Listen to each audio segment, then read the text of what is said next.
Content de vous savoir nombreux devant vos smartphones, devant vos ordinateurs. Merci également de s'abonner sur notre chaîne YouTube Cocktail de Presse.tv. Mesdames, mesdemoiselles et messieurs, bonjour, bonsoir, ça dépend de l'heure à laquelle vous êtes branchés. Vous êtes branchés sur les antennes de Cocktail de Presse.tv. Merci de s'abonner massivement sur notre chaîne YouTube Cocktail de Presse.tv.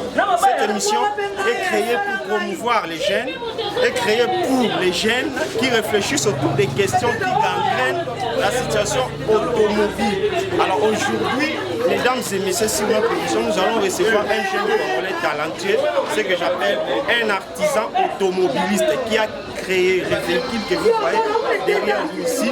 Incroyable, mais c'est vrai. Nous allons découvrir, il va nous expliquer sur quelle baguette magique il a pu réaliser ces grands travaux qui donnent l'impression partout dans le monde. Vous êtes aux États-Unis, vous êtes en France, vous êtes au Canada. Merci de s'abonner massivement sur notre chaîne YouTube Cocktail de Presse.tv. Voilà, il est là, il va faire son entrée, mesdames et messieurs. Je précise que nous sommes à Brazzaville, capitale de la République du Congo, pays de l'Afrique centrale. La ville se trouve sur le fleuve Congo.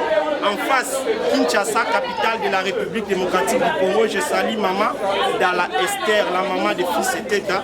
Je salue également Laurent Ngoma, la Congolaise, la femme battante. Je salue également Ya Chancelvi, Motema ya Tonton Gaël, depuis Paris. Je salue maman Michel Mwanga, hôtel Rivard à part. En tout cas, vous êtes très nombreux, nous sommes à Brazzaville, mesdames et messieurs. Merci, il va faire son entrée, il va nous expliquer sur base de quelle baguette, mesdames et messieurs. Merci, merci. Mesdames et messieurs, sans plus tarder, il est là parmi nous, notre invité, un invité qui donne toujours l'impression à tout le monde. Mesdames et messieurs, cette émission Autopresse est créée pour promouvoir les actions de tous les automobilistes. Alors, le jour d'aujourd'hui, mesdames et messieurs, c'est une exception parce que c'est incroyable, mais c'est vrai. Un Congolais a inventé les véhicules. Il est là, Fabrice, bonjour. Bonjour. Alors Fabrice, il a un peu d'impression beaucoup plus au pays de la population. Premièrement, d'abord, pour n'a pas découvrir qui est Fabrice. Vous en avez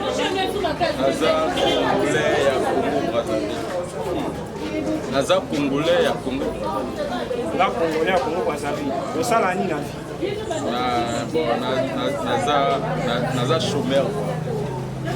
Voilà, à la Congolais à Brazzaville, Naza chômeur. Un chômeur a réalisé voiture. C'est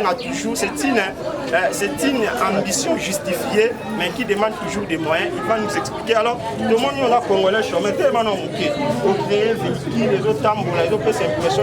Dites-nous, idée ni il y a un ça de nouveau. Bon, idée, ils ont non. Il y a un moment où je rattrapé que bateau. Il faut passer dans le mois déjà. Dans le mois, tout le salon, bah ma bébé, bah fille de fer. Maintenant, et au fur et à mesure, ils appellent au Bimalibanda Mboka, retour. Avant balobaka a construit un forcément pour qui a construit. Oui, il a fait moi maïe là pour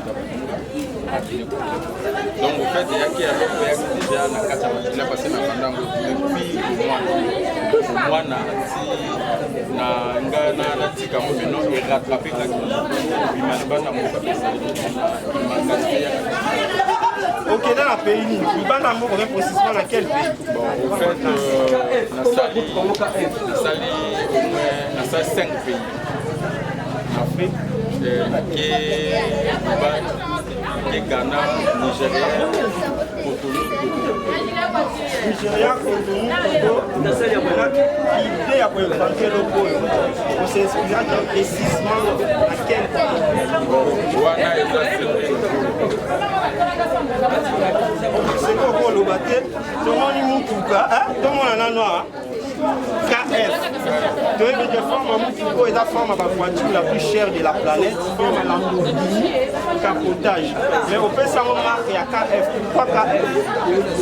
KF, comme on l'a Kiba Fabrice. Ok, ça Kiba Fabrice, avant de découvrir un morceau, mesdames et messieurs, on continue toujours l'interview, mais après ça, il y a des détails, il y a motivation surtout beaucoup plus que ça là qui a créé bon, KF. Aujourd'hui, quel on mélange pas matière nous pour ça, nous banane on a. Bon, la bandit au fait il y a l'idée, l'air nature inspiration.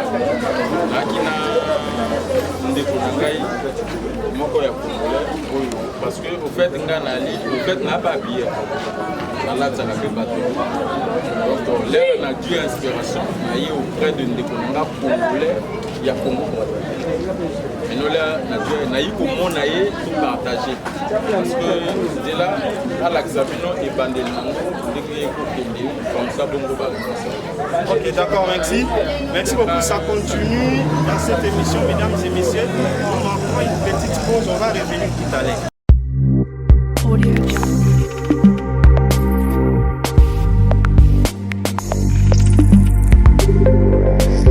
Au commencement, c'était d'abord le plan, c'était d'abord la parole selon les chrétiens, selon les journalistes. Au commencement, ça s'appelle les gabarits. Au Bassala, journalisme à l'université, c'est la gabarit. Alors, eux, d'abord, au commencement, il y a un banda qui créé la véhicule. Alors, au plan, il y a une joie qui est ça là. L'idée, ça doit faire voiture dans le monde entier. C'est-à-dire couple ya te c'est-à-dire même mondele oyo abanda première fois ça la atika kosala eloko oyo ya lokwa squelette nzoto oui squelette oyo squelette ya c'est-à-dire ya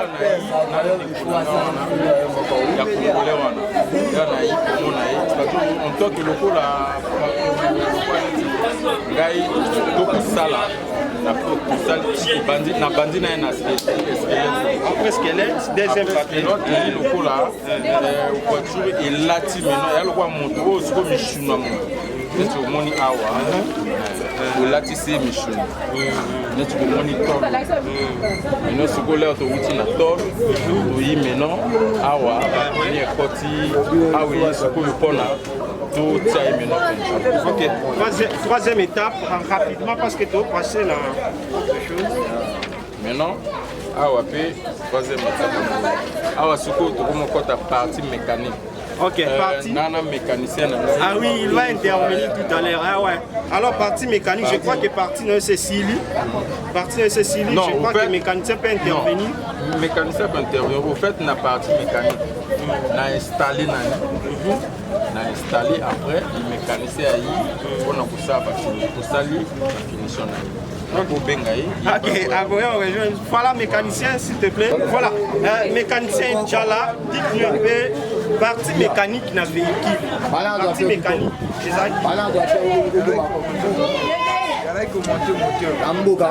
Il a justement commenté le moteur. Alors, justement, il mise au point. Il y a pas de ils ont un normal, montage. En réalité, c'est pas comme ça. Il faut accepter la jeunesse. Lorsque la jeunesse va avoir l'initiative, il y a boyé. Parce que les gens pensent que être jeune, ils ont d'abord pour se caractériser dans Makambo, ils ont beaucoup plus de valeur. Mais aujourd'hui, nous pouvons leur prouver le contraire parce qu'on a une expertise au sein de la jeunesse congolaise qui demande toujours encadrement, une politique mise en œuvre pour répondre aux aspirations de la jeunesse. Il y a une expertise, mesdames et messieurs. La jeune a un talent. jeune bana talent, mais justement une politique mise en œuvre pour répondre aux aspirations de cette jeunesse. Voilà, on a un intellectuel à comprendre, on a une université à comprendre. Ok, merci à partenaire qui beaucoup ici, et à part aux actions d'intervention.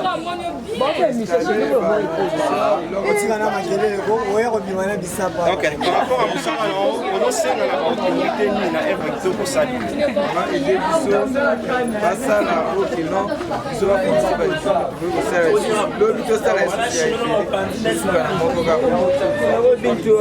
Ok, bon, on lobby beaucoup plus au salaya. Et bien, merci pour comprendre déjà. On peut intervenir. On va nous expliquer s'il s'agit de quelle baguette magique ou azouakia sala moukoko. Mais c'est l'inventaire.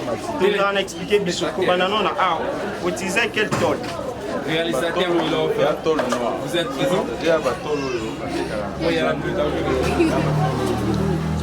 Soit tol caméra. On voulait négliger les parents de tol. Et là, il faut valoriser la tol. Ça dépend de ça la tol. Tol na baguette. Est-ce que tol est un tol industriel ou va ser la véhicule ou bien ça on doit le bara consommons congolais. Non,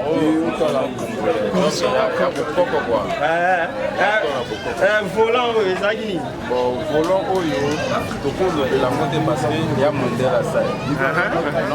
Ngai na kolobela oyo nga na sali. Nga na bandika na tol, tableau de bord. Oui, yaka poussa na tableau de bord.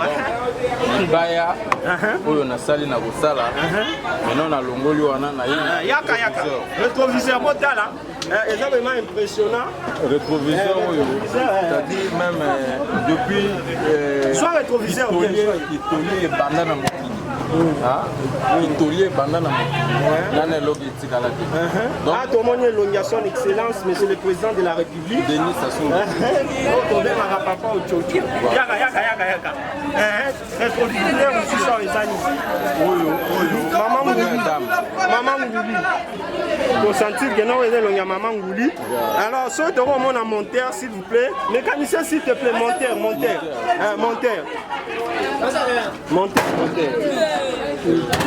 Tu as un phénomène. Monteur, s'il te plaît. Place Nema Kambofandia, chancellerie depuis Paris. Montez mon tonton Gaël. Monteur vraiment incroyable. Ouais, alors monteur, il y a Moutouka réel ou déjà là, il ça. Non, Moutouka même, c'est-à-dire au fait, bateau va se comprendre. Pourquoi expliquer bateau? Au moins même modèle, premier modèle à ça la camion, ça la moteur. Moteur ils ont la maison, même radiateur. Même radiateur, ouais. La maison aussi. Et où t'as la maison ça? Il y a la maison ça le coq, il y a la maison ça le pneu, il y a la maison ça le moteur, il y a la maison ça l'amortisseur. Voilà, bah, c'est un gros d'échappement. Et là, il y a un mélo de raya.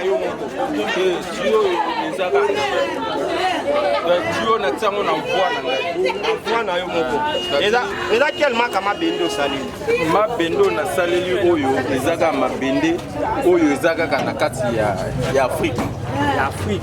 Et ça, il y a Moutouka, on a non, ouais, ma bende ça dit na Afrique. Ok, merci. Tu es na piné.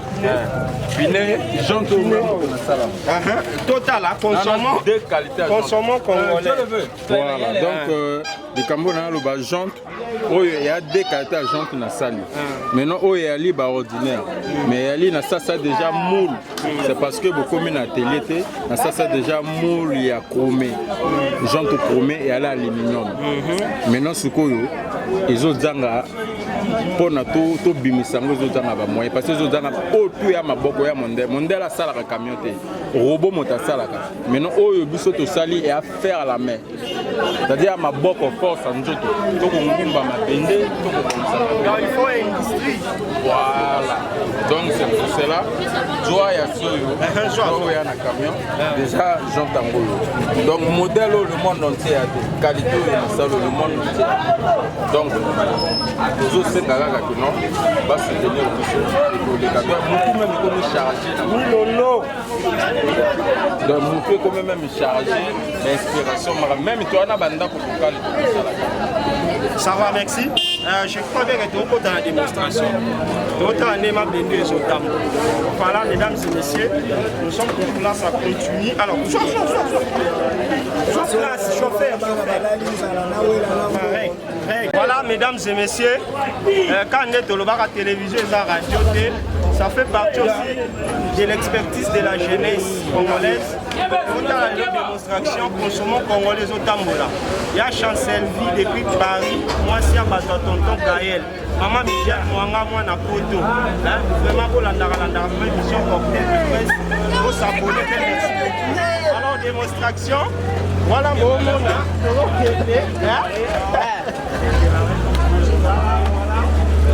Voilà. Alors mignon le message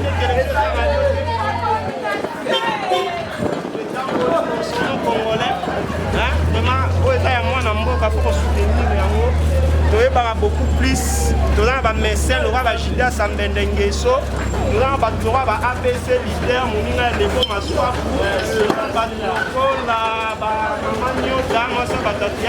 démonstration de talent et salami télévision, ils ont toujours radio et tout même fois.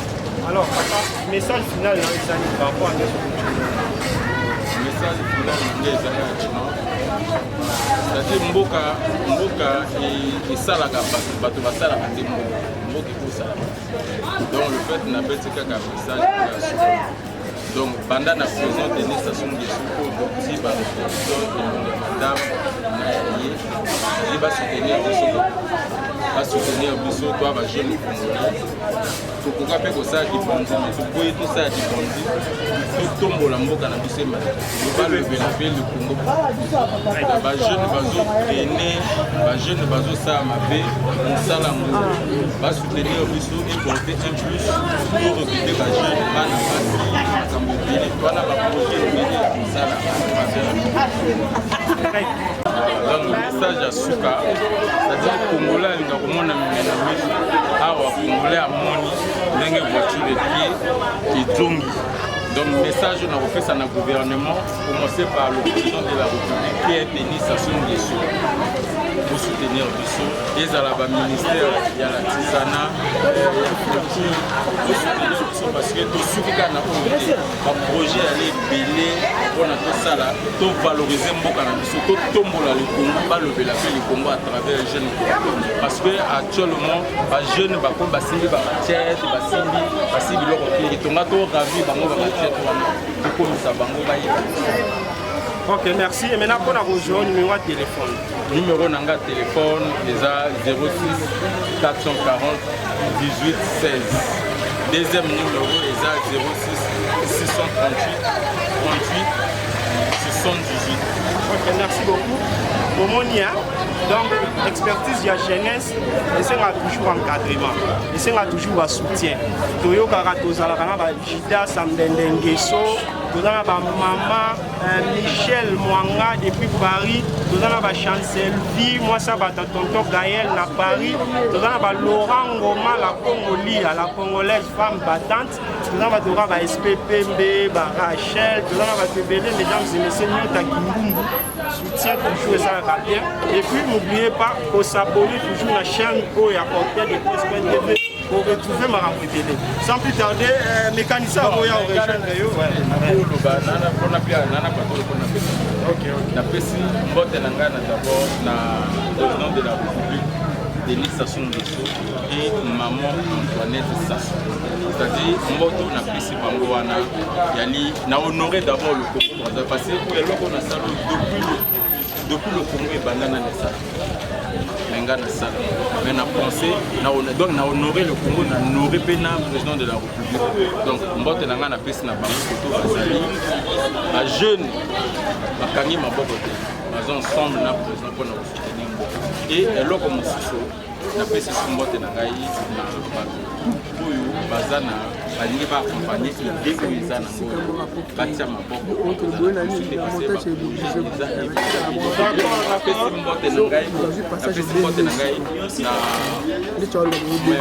deuxième maman batikanga na ye parce que je suis de père de mère mais maman na katikanga maman Ronda Charon napesi mbote na bana na ngai Chabrina, Daniel, David, napesi mbote na Jida Sambende parce que il y a des jeunes aza ko participer pour soutenir ba Congolais, c'est-à-dire aux aki na association qui a arrangé Jida Sambende napesi mbote kotala makambo kana mosika te ayaka maintenant sur idéologie nanga ya nini Congolais ko boma mbongo na ndako te yaka na mbongo to salela mbongo parce que mbongo soko bo même na banque le ko boma mbongo na banque esalela kango maintenant sur idéologie ya KFRI yaka na mbongo to salela mbongo opesi bato tu mbote ba Congolais tu mbote ba jeune ope basimbi matière basimbi bambeli botika ba matière na pesi bango mbote batika matière bayaka métier ngoyo suka oyo te réalisateur sala oyo même à bien matin est-ce que Maïlo Yosana aussi te paye vers la fin et le groupe va arriver pour former que les jeunes soient dans la connaissance sur Yosana et donc ils sont égaux ça c'est-à-dire au fait si pas matériel et ali oyo kutela kosala oyo ekoleka. Voilà, ce que matériel des alliés, c'est ça le mot de la fin de cette émission. Tout le plaisir a été pour nous de vous présenter cette émission, mesdames et messieurs. Merci de vous abonner massivement sur notre chaîne YouTube. Merci beaucoup plus na Chancelvi, mon thème est tonton Gaël. Natika la rana yo. Donc na papa Josué Olangi était depuis Brésil. Maman Hélène Duomo Angola. Un fils hier yote, au moment na au team mais ça la bien. Lobi petanga, ko le bateau moi on a changé quoi. Nana batuni 400 na bango na okufa même. Donc na ngambo na biso na pesi na nimbote na colonel Okola. Si peu bomoni ba aroyo à travers a participer dans ndenge esprit. Maintenant na pesi mbote na commando Maduka. C'est-à-dire ali papa moko okote. C'est-à-dire toko le belebele te. Ce que bomoni lelo kaye maison tambola a participer mbele. Na puis lisusu mbote na didon chef a Olai. Merci. Tout le plaisir d'être toujours à présenter l'émission. La jeunesse, soutien à tout le salarié. L'émission est signée. Merci.